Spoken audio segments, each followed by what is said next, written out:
Om Swastiastu, kembali lagi di Homemade. Episode kali ini saya mau membahas sekaligus berbagi pengalaman membuat churros. Untuk cara buatnya terbilang sangat mudah dan tentu bisa dibuat siapa saja.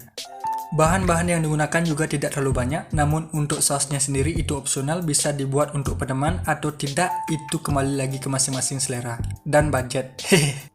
Tapi jika hanya ingin membuat churrosnya saja, tidak terlalu banyak menghabiskan rupiah untuk membuatnya. Kita masuk ke penjelasan dalam metodenya. Bahan yang saya gunakan ada air 150 ml, mentega 40 gram, gula 20 gram, garam 1 sendok teh, tepung 110 gram, dan telur 2 butir. Dalam tahapnya saya masukkan air ke dalam sospen dan kita langsung tambahkan mentega. Kita aduk sambil kita panaskan menggunakan panas yang sedang. Setelah mentega sudah meleleh dan menyatu dengan air yang dipanaskan, selanjutnya kita masukkan gula dan garam ke dalam sospen. Aduk kembali sampai komponen tersebut larut dan tidak menggumpal. Setelah itu kita masukkan tepung, kita aduk pelan-pelan terlebih dulu agar tepung menyatu dengan baik. Lalu saya pipihkan menggunakan wooden spatula dan hal tersebut masih dilakukan di dalam sospen. Setelah itu kita tambahkan telur 2 butir, kita gunakan kedua bagiannya. Lalu kita aduk kembali. Ketika dalam proses di mana telur saya masukkan dalam tahap terakhir, tidak perlu khawatir jika bahan yang dicampur sebelumnya terpisah, karena hal tersebut biasa. Ketika komponen tersebut sudah menyatu dengan baik dan ditambahkan cairan maupun liquid, itu tidak akan menyangkal dan pisahnya lebih menggumpal karena sedikit mengikat bentuk sebelumnya. Namun kita mesti terus aduk sampai benar-benar menyatu. Setelah proses tersebut kita masukkan ke dalam piping bag yang sudah berisi spuit atau cetakan khusus churros. Masukkan secukupnya agar kita bisa mengikat atau memegang bagian atas yang akan digunakan untuk mendorong adonan churros keluar dari cetakannya. Wih, lewat. Kita tarik ulur ke belakang sedikit, ternyata churros memiliki dua versi yang cukup berbeda. Satu versi menyebutkan bahwa churros ditemukan oleh pengembala asal Spanyol yang tinggal secara nomaden yang membuat churros untuk menggantikan roti segar. Karena orang-orang yang tinggal di dataran tinggi sedikit sulit mendapatkan roti segar. Sementara versi kedua yang saya baca dari referensi-referensi yang saya dapatkan, itu mengatakan bahwa churros berasal dari Cina dan memiliki nama youtiao.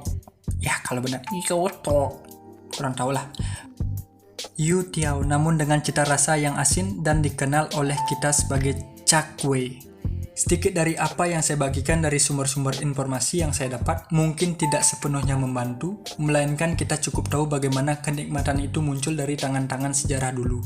Mungkin rasa maupun bentuk selalu bisa diinovasikan, tapi dasar dari suatu rangkaian apapun itu akan selalu juga mengimbangi hasil akhir dari semua inovasi yang baru. Kita lanjut. Setelah proses mencetak seluruh churros dan juga kita sudah goreng dengan tingkat kematangan yang maksimal, kita angkat dan tiriskan churros yang sudah matang dengan loyang yang dialasi tisu. Kita beralih ke saus untuk churros. Saus tersebut opsional, bisa ditambahkan atau tidak, itu bebas, tapi kali ini saya buat untuk side dish, namun tidak menggunakan coklat batangan yang dicairkan. Di sini saya menggunakan coklat bubuk yang sama prosesnya, ditambah susu cair, lalu saya tambahkan gula. Saya olah sampai menjadi coklat saus. Terakhir churros saya bagi menjadi dua, rasa original satu, satunya lagi rasa kayu manis. Sebetulnya rasa kayu manis yang sudah saya campur dengan gula, saya taburi di awal ketika churros diangkat dari minyak gorengan atau kondisi masih panas, agar gulanya bisa ikut menempel di seluruh bagian dari churros. Tapi tidak masalah, hanya bubuk kayu manisnya saja yang menempel. Churros kali ini saya buat sangat saya rekomendasi buat semeton yang menonton episode kali ini. Untuk size-nya bebas, bisa sama seperti di video atau lebih kecil, sekarepmu, yang penting jadi bisa dinikmati. Oke? Untuk sausnya belum direkomendasi. Hehe. Terima kasih sudah menyempatkan menonton. Maaf jika masih ada kekurangan dan tutur kata yang kurang berkenan. Jangan lupa like, comment, share, dan subscribe. Semangat bertemu di episode selanjutnya. Ciao.